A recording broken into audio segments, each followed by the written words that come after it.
فرصت عمر بیند یا نبیند درگمه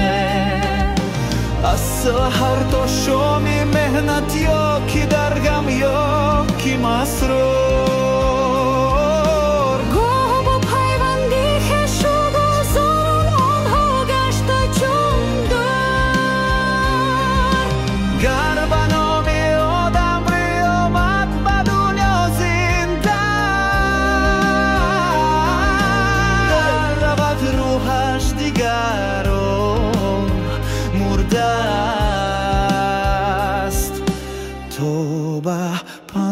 روز به مراک مولم زنده گر نباشد و همزاش راست عمری ما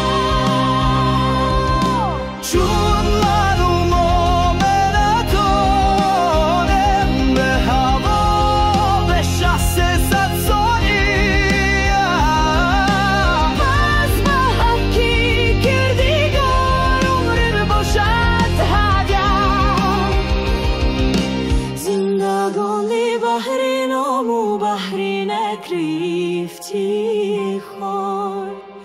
تا که بین آدمان چون زنده بادن احتیبار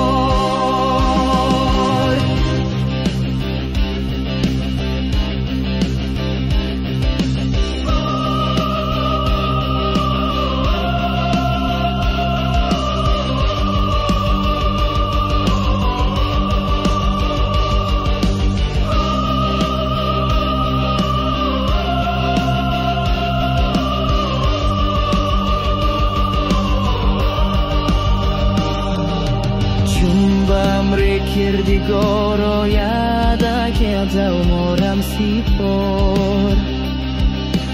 نسلی بعدی نامی ما را کنشارند خوب کار پس چو هستم زنده ما با خوکی نکم عمری ما چون باید در مدرایم با دری دیگر